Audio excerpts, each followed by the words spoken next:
Hi everyone, it's Lisa Young Sutton with a video that many of you requested, how to solve crimes with the cards. I love using Lenormand to locate missing objects, people, and of course pets, which is what led me to the cards in the first place. And using the cards to locate missing things is no different than using it to locate missing answers to our questions or missing ideas or missing advice, right? I mean, every time we pick up the cards, we're trying to solve some sort of a mystery, and that includes crimes. So, a few years ago, the body of an elderly woman, who I'm calling Mrs. Smith, and her son were found in the remains of her burned down house in my neighborhood. And this caused quite a stir, as murders simply just don't happen in this peaceful hamlet that I live in. And because of my connections with the police community as a former scent detection canine trainer, I contacted them to see if I could help. Now this is the spread that I laid at the time. I recreated it. I chose this particular deck because the directional cues are the same. For the snake, the fox, and the scythe. Because the deck I used at the time was a full-size deck, and it doesn't fit easily under my camera. So anyway, but when you are recreating a spread, you want to make sure you keep the directional cues of the cards the same, or you won't see the same thing, you know. Okay, so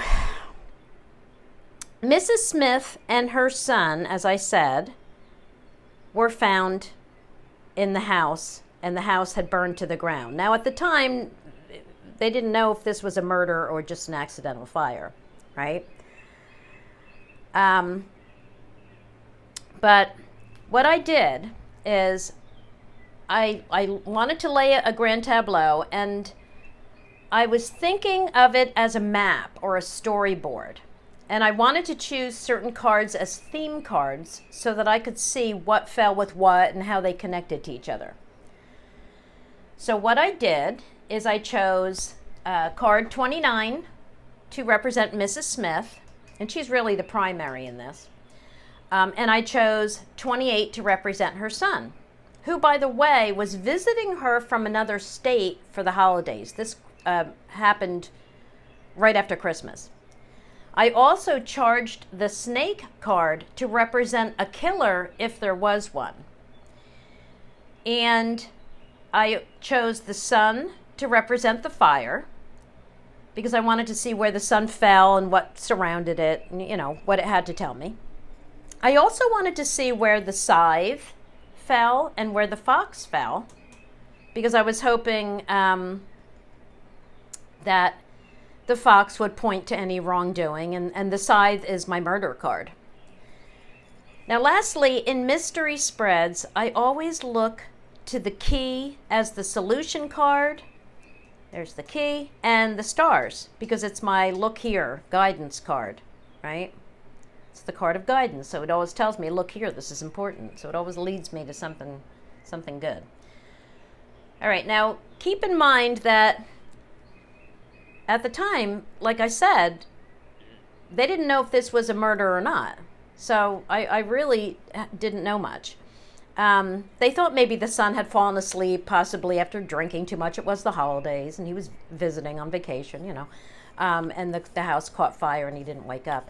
And Mrs. Smith was in her 90s, sickly and frail, mostly bedridden. Okay, so that's the backstory for these two. Now, I just want to add that I did not watch any news coverage regarding this case, which, well, it wasn't hard for me because I don't watch the news anyway, but I specifically stayed away from any talk of this case, and I meditated for several days before I felt ready to lay these cards. Okay, and like I said, this was a few years ago, so I was still just, you know, getting into Lenormand, and I really wanted to connect with these two and try to help them, right? Okay, so my question was, just show me how they died. That was really all I had in my mind when I laid these cards. Now, the first thing, when I laid these cards out, the first thing I noticed was that 28 and 29 fell in the same line, right? They're part of the same story. And I noticed that they were at the top of the spread, right? So nothing much weighing on them. And that told me that they were unaware of what was about to happen. Okay? Now, the fact that, remember I charged this in case this was a murder, right? The snake. So the fact that it sat between these two and landed in the center four highlighted its importance. Okay, so right away I was like, yeah, you know what? I'm pretty sure this was a murder. All right. And the snake was bound to them somehow because it's pointing to the ring. All right. So it was already looking like a murder. Next, I couldn't help but notice the scythe pointing at the sun. And that was solidifying my murder theory. But it really wasn't until I saw the fox down here facing the sun, right? And then I knew that the fire began through wrongdoing, right? The fox faces the wrongness, right? It's facing the sun. I was like, yeah, that fire was not an accident. Okay. So I also then, while I was down here, noticed that the sun fell between the key and the stars, as if to say, look here, this is the answer. Here's the solution. This is important. Look here, right? Okay. Now, I remember when I was looking at this, I saw the key like it was pointing to the sun, right? As if it were an ignition key to start a car, you know? And I then followed that up, and it leads right up to visitor, a fight. And the fight, where's the fight? The fight is between the snake and the sun. Okay? Not her. She's over here. All right. I also noticed, too, that on the other side of the sun, remember the sun represents the fire, is the fish. So I knew that money was involved in this crime. And that just told me it wasn't a crime of passion, because that was one of the theories at the time, that because the son was gay, and I think he was in his 50s at the time, and I think he lived in another state, I know, but no one really knew about his romantic life, okay? That was the point, was that they were thinking it could have been a crime of passion if it was a crime. Because, you know, she had no enemies that anyone knew about. Like I said, she was in her 90s, and she was also a devout Catholic. Look, here's the cross right here. But she really, and she didn't have any money, whereas he did. Okay, so these were all things that were coming into play. All right. Now, while I was down in this corner, by the way, looking at the sun, right, the fox facing the sun, that kind of led me to the bottom line, right, or the fate line, which I remember at the time this confused me a bit. But what I wrote, you know, when I dug this out, like looking at my notes, I wrote that the killer moved here from a foreign location and was older, possibly retired. Like, that's what I wrote down at the time. And, you know, I have to say that over the years, I have found that the stars, the stork, the ship, and the lily are among the cards I see when I'm reading for a missing pet to tell me that they've passed on. Right? Now think about it. Following the light, that's the stars. Moved on or transitioned, that's the stork. Embarked on the ultimate journey, right? That's the ship. And resting in peace, that's the lily. Yeah. Okay. I mean, I didn't know that yet, but, you know, this is one of the reasons why you want to journal your readings and go back to them, because you'll see things that you didn't see before. Okay. Now, let's read around each of the players to see what story they tell. We'll start with the son. He had no idea. The book is above his head, right? He had no idea about the troubles and excitement that were about to commence, right? He's got the book and the birds. We could also say that there had been a lot of chatter going on that he was unaware of, but that directly pertained to him.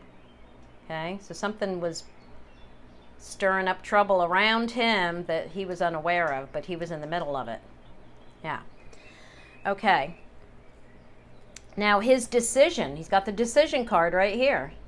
His decision was important. There's the key. And held the key to solving this, right? That's what I initially saw with 22 and 33. But I also right away thought that it was his decision to let the killer in. He opened the door. That's the key. He decided to open the door and let the killer in. Right? Now, the one he let in, here's the visitor, it's the rider, right? Came offering a gift or an apology. That's the bouquet. I'm just reading the pairs of cards as they connect to him. So, when I read these pairs of cards around a card, I'm reading them as they pass through him, right? This connects to this through him. This connects to this through him. Okay, that's how I'm doing this. All right, so now these two cards were the most telling for me, the scythe and the whip flanking him, because it told me that he did not die from the fire, but was brutally and aggressively murdered. Okay? Now, because 28 and 7 share so many cards, I knew that they had direct contact with each other. And of course, the card that joins them is the fight card, is the whip. So I then started reading around the snake. And I saw that he came to talk, right? He came to talk. That's the rider and the letter. He came to talk or to deliver papers. All right. But then I noticed that, with the whip between them, I was like, I think it was more like to talk or to, argue about something, right? Has something to do with an argument. Yeah, plus the sun is standing on the birds too. So you put all that together, and then I thought, I don't think he was delivering papers, this killer. I think he came to talk. All right, so, and because the snake fell in the center 4, I then looked at that to see if that added something for me. And I know at the time I was seeing that snake, ring, tree, and letter could be something like a written contract, health care, something to do with health care, like maybe health insurance. I was thinking this could be related to health insurance fraud or something, like, you don't know yet, so you're trying to piece it all together. But I was definitely seeing the tree as health care. All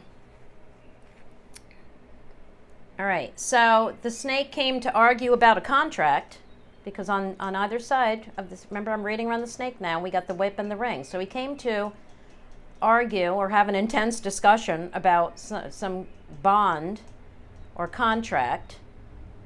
And this also could have been about a relationship. So that was still on the table, that the killer could have been, somebody that he had been in a relationship with, right? But there was money involved. So, okay.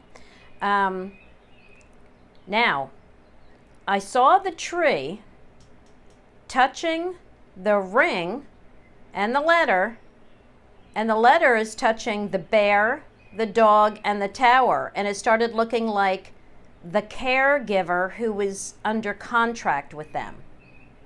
Now, I'm going to give you the answer at the end of the video, okay? So just follow along. So I was starting to see the tree as being connected to this caregiver, right? Bear and dog can both be supporters and caregivers, right? And the tower makes it official, right? That could also be hospital. Yeah, so I was starting to see it as the contracted health care giver, because she had one, obviously. She lived alone. He was only visiting her for the holidays, the son. So she had lived alone, and she had a live-in caregiver. Okay. All right. So now I was starting to feel frustrated trying to figure out who the snake was, right? So I moved on to Mrs. Smith.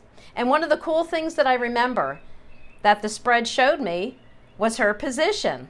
Now check this out. Look at where she is. Look at the cards around her, right? And I remember I asked the investigator that I was working with if she died in the basement, because this house was a ranch. It's a single floor, right? But it had a basement.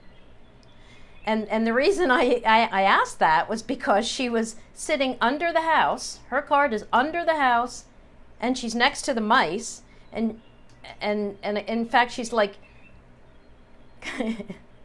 look here, she's even looking at the mice as if they were the last thing she saw.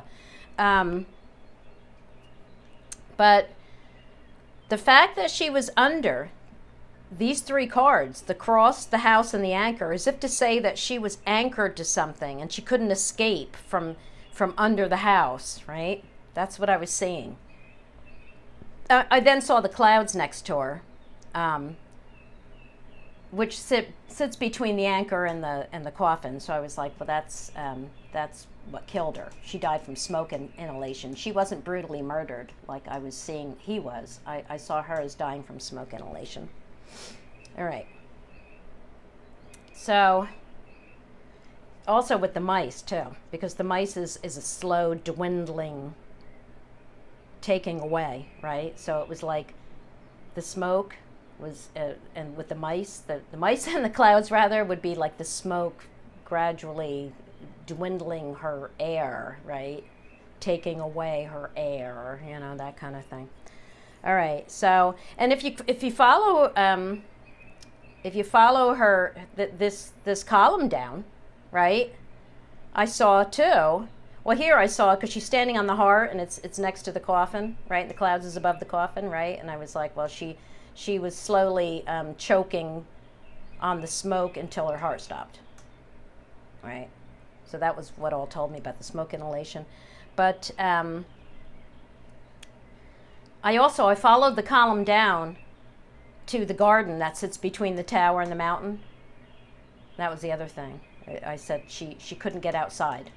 She was stuck down there, couldn't get out. And that's how she died. Okay, so what interested me though was this dog at her heel. And I remember asking the investigator if she had a dog that died with her, but he said she didn't. So I thought, well, why is this dog here? Because somebody was loyal to her.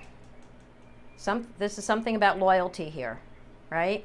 And it's in her hidden issue space, so that this was important to me. All right. So I followed the diagonal down, right? And the dog leads to the bear and the stork.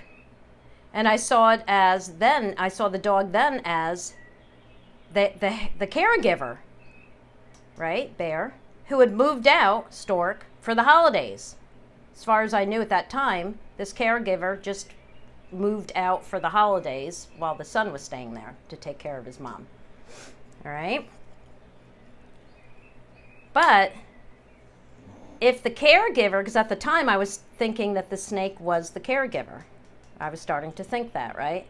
But if the snake was the caregiver, and if this represented loyalty of a caregiver, like why was she in the loyal position? She was in the loyalty position when the dog is touching the seeker, right? All right, so it wasn't making sense. All right, so I then looked at the corners, and I saw 22 as a decision, or maybe going another way, or more than one. And I saw the anchor as the intention to reach a goal. And I saw the moon as a need to recognize, it pairs with the mountain, a need to recognize the enemy. Right? But then I caught the idea of recognizing that the enemy was remote, was someone else. It's sitting next to the garden. It was someone from outside of the area. So then I was back to, okay, it wasn't the caregiver. You can see how I was bouncing back and forth. I was taking this all in, writing it all down, just seeing where it led me, right? Okay, are you guys ready for the answer? Now, if you still want to try to figure this out for yourself, just pause the video now while I take a drink of my coffee. Okay.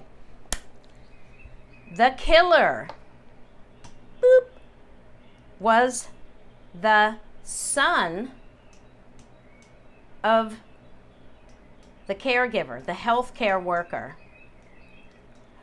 Okay? We got the child in the tree around the snake here. Okay?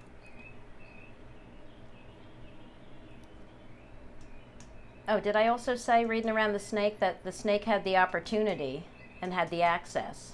Okay? Yeah, I don't know if I mentioned that. Okay, so anyway, the killer was the son of Mrs. Smith's caregiver. That's the 13 and 5. That's the child in the tree. And he was visiting his mom from a foreign land. So that's kind of where that ship came in. And the mountain, right? And the caregiver had been fired by the son right before Christmas. Like, Merry Christmas, you're fired. You know, it was that kind of thing. So the son of the caregiver was irate and had previously gone to the house and argued with the son. Okay? On the night of the murder, the killer returned, and the son let him in because the killer pretended that he wanted to apologize for his previous behavior. Okay? Yeah. So that's where that bouquet comes in, right? So once inside, he stabbed the son repeatedly. There's your scythe and whip. Okay? And he tied him up. He then bound Mrs. Smith and placed her in the basement before setting the fire. So yes, she did die from smoke inhalation, and he did die first, and he died from a brutal stabbing, right? Yeah, so that was all correct. Now, as cool as this all seems, I want to point out that this doesn't work for the faint of heart. I could not sleep for weeks after this reading, and because the crime wasn't officially solved for many months after this reading, I felt like I was being haunted by Mrs. Smith and her son, as if they weren't going to leave me alone until justice was served. And I never got involved in this type of reading again, and actually vowed, after this, I vowed to stick to rainbows and unicorns. Anyway, so that's it, peoples. Thanks so much for watching, and I will see you in the next video, and it will be a lighthearted video, I promise. So bye for now.